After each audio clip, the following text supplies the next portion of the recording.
What's up, you guys? I'm Rachel DeMita, and welcome to the Courtside Club. Today we have a half and half video, which means in the first half of the video, I'm going to be giving you guys some WNBA and women's basketball updates. And then in the second half of the video, we are going to be talking all about the NBA. There's so much to go over, so let's jump right in. And I want to start with some WNBA CBA news. So the WNBA players have accepted the extension that was offered by the WNBA. We talked about it in my last video. Today is the deadline for the first round of negotiations. The WNBA offered a 30-day extension. The WNBA players at first were saying, we don't agree to some of these terms. We might not accept the extension. It seemed like they were just playing hardball because at the 11th hour, they did accept it. So now they have 30 more days to try to figure out this CBA and hopefully have a 2026 season. But that's pretty much the update there. They have 30 more days, and I will let you guys know if we hear any more.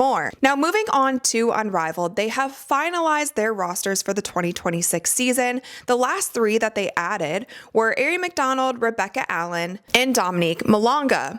Now, Dominique Malonga is in an interesting situation because she just ended her contract with the Fenerbahce team in Turkey.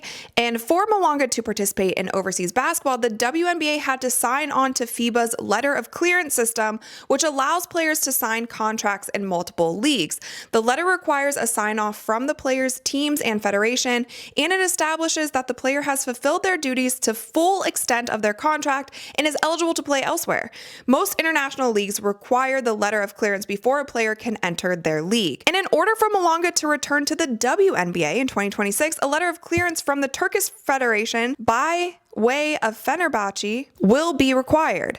Sources tell ESPN that Malonga did not need this level of clearance to participate in Unrivaled. So Dominique is able to play in Unrivaled, but it is still unclear if she will be able to play in the WNBA 2026 season, assuming that they have a season, because this team needs to sign off for that. Now, she did break her contract from what we know from the reports that we're seeing, and it does seem there seems to be some legal things in the way of that. That's all we know at the moment, but I do think that Dominique will thrive in Unrivaled. I hope that she got a significant salary to play in Unrivaled, and I will just keep you guys posted as we find out more. Like I've told you guys, I've been in touch with Dominique's team trying to find out some more information, but there's also legal levels to this. So there are some things that can't just be aired out at this point in time, but I will keep you guys posted as I hear more. Sorry, you guys, something I totally forgot to mention about Unrivaled is the 3-star players who will not be returning this season. And those players are Dijonai Carrington, she will be out with injury,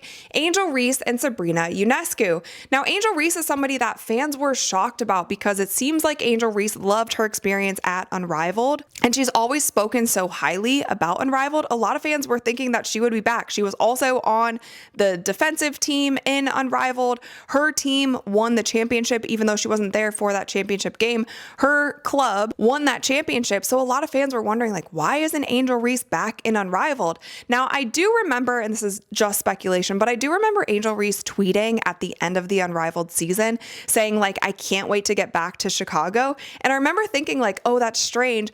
But I also believe that that came after the game where she was ejected. Like, she got a couple fouls, and I think she was just fed up at that point. We do not know why she won't be returning, but it does not seem like she will be playing in season 2.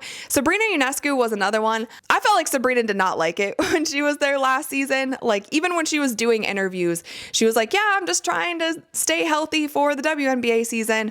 Her heart definitely was not in it, and it seemed like she just took the check and got out of there. Now, with that, Unrivaled has definitely a lot of star power. Like I said in my last video, I feel like they have more star power in Unrivaled than Athletes Unlimited has, but they still don't have Caitlin Clark. They now don't have Angel Reese.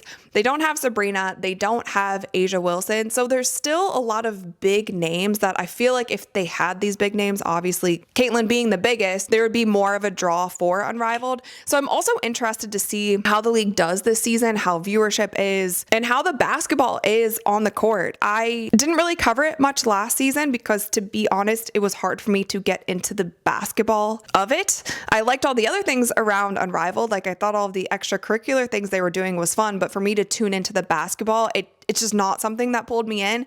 So I'll try again this season and I'll let you guys know what I think. Moving on, I do want to quickly talk about the women's college basketball season because it kicks off on Tuesday. Is that November 3rd? Just a few days away. And ESPN has revealed the top 25 players heading into the women's basketball 2025-2026 season. Number 1, Sarah Strong. Number 2, Lauren Betts. Number 3, Hannah Hidalgo. 4, Maddie Booker. 5, Flau'jae Johnson. 6, Olivia Miles. 7, Tanaya Latson. 8, Azzi Fudd. 9, Michaela Blakes. And 10, Audie Crooks. The one that stood out to me here is the number 1 player, Sarah Strong. Sarah Strong is only in her sophomore season at UConn as a freshman. She won a national title. She was there with Paige and Azzi. Now, Azzi will be returning to the squad, but I thought this was so interesting that she is already named the number 1 player in the country, and some fans were even saying that she looked like the best player on UConn last season as a freshman. Now, I would expect Sarah Strong to have a fantastic sophomore season, and she's definitely a player to keep your eye out on. Now, number 3 on this list, Hannah Hidalgo. She was on the show last season, and I'm happy to report that she will be back next week, so make sure that you guys subscribe, click that little notification bell because you don't want to miss this preseason interview with Hannah Hidalgo. I love her as a player. I think she's an amazing human as well, and I'm so excited to have her back on the show. And she's already cooking in the preseason. In her first preseason game, she had 39 points, 8 rebounds, and 6 steals. So I'm super excited to see how she plays this season and how Notre Dame does with their brand new squad that they have coming in to this season without Olivia Miles, without some other players who either graduated or transferred. But of course, with Hannah Hidalgo leading that team, I think they should be just fine. Moving on, it's time to talk about the NBA. There's so much information right now, you guys, going on about this gambling scandal, and to be fully transparent, there's too much information right now. I can't keep up with all of it. But what I will say is that members of Congress will not be satisfied until Adam Silver answers questions in a televised hearing under oath. And this was a report from Pablo Torre. And he has been on top of all of this stuff. Like, he has been reportedly investigating this scandal for like the past 3 months. And he is just coming out, it seems like every single day, with some new information. He said, when the NBA fails to protect the integrity of the game, Congress will step in to fill that void.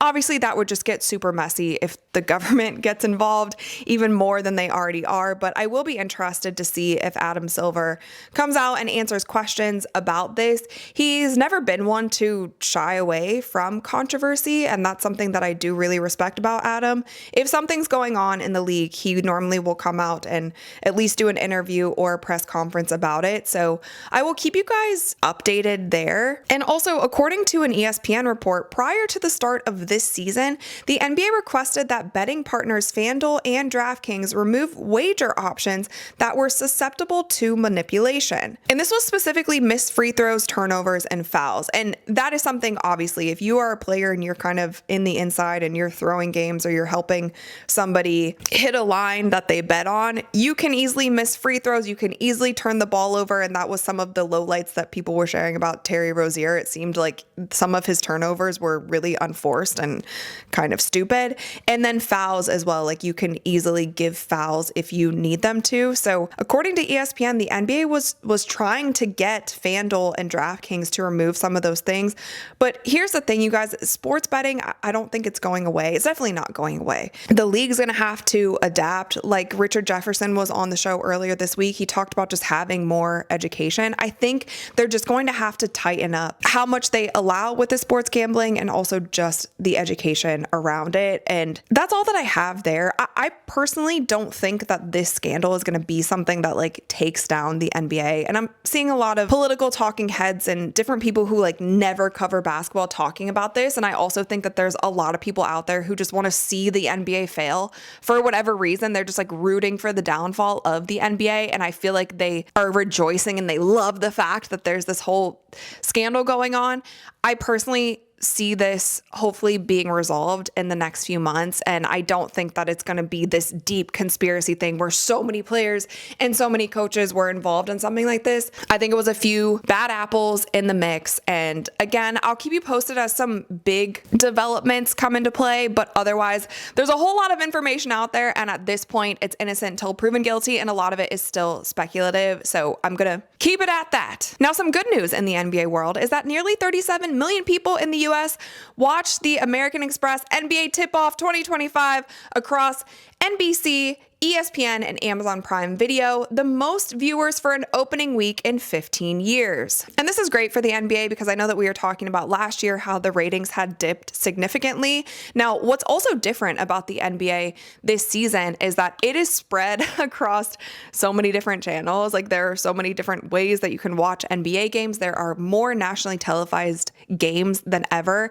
And I do feel like there's a level of excitement around the NBA that we haven't felt in years. And I don't know if that's because of certain superstars. I don't know if it's because with the NBA moving on from TNT, it's like it's going back to ESPN. NBC has this new broadcast team. I don't know how to describe it, but I do feel like there's a lot more excitement around the league. And we've also had some great basketball. Like, I also just want to put that out there. There were multiple double OT games in that first week. It seems like the players have been coming out with an extra spark and an extra excitement. And so overall, this is all good news for the NBA. And I do think that one of the players contributing to all of this is Victor Wembanyama. And just last night, the Spurs became the first team in Spurs franchise history to start the season with a 5-0 record. And this is something, like, it seems kind of crazy, right? In all of the Spurs dynasties that we have seen, Tim Duncan, David Robinson, Manu Ginobili, like all of the Tony Parker, all of these guys never started this season 5-0, but the Spurs have done that this season. Wemby just last night had 27 points, 18 rebounds, 6 assists, and 5 blocks.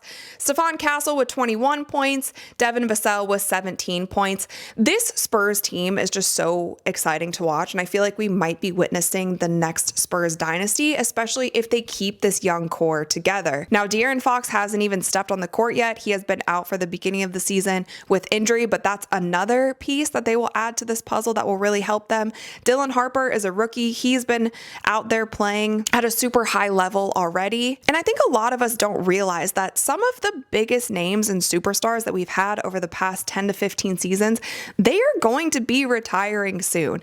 And whether you love LeBron, whether you hate LeBron, LeBron is still one of the faces of the NBA, and the NBA is going to feel it when he steps away from the game. And so you start to look at who are these next superstars, who are these next faces of the league that fans can get truly excited about. And I feel like Victor Wembanyama is one of them. And Wemby is one of those players because he's just so exciting to watch. It's an archetype of basketball player that we haven't witnessed yet. If you go back in time to when people got so excited about Michael Jordan, he was doing things like dunking from the free throw line, and he had such a clutch gene and his mentality. And then you talk about Allen Iverson, who just added this swagger, this shiftiness, this confidence, and he was a little guy and he was doing all of these exciting things. Then you talk about somebody like Kobe with the Mamba mentality, and then LeBron is the chosen one, and he comes in as a rookie and is just playing like a 10-year veteran. Then you have Steph Curry. He changes the game because he's shooting from 1 foot over half court, and then he changed the entire landscape of basketball. And then you have somebody like Victor Wembanyama, who is listed as 7'4", but nobody believes that he is 7'4". But he is not only dominating in the paint, but he is also dribbling the ball up the court. He's shooting 3-pointers.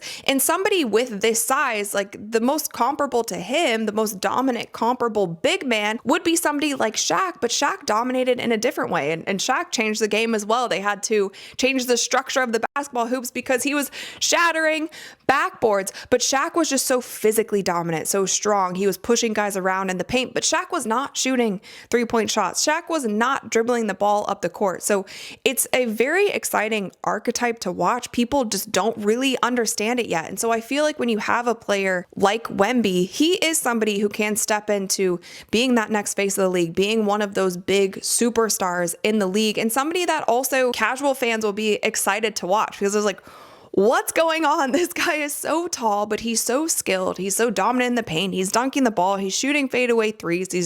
He's has these shifty handles. And so I just think overall, this Spurs team is a team to definitely keep your eye on. And it's really exciting what Wemby continues to do throughout these first 2 weeks. And with that, you guys, I think that's all I've got for you today. Of course, let me know all of your thoughts in the comments below. Thumbs up this video if you enjoyed it, and click that little subscribe button because we upload new videos every single week.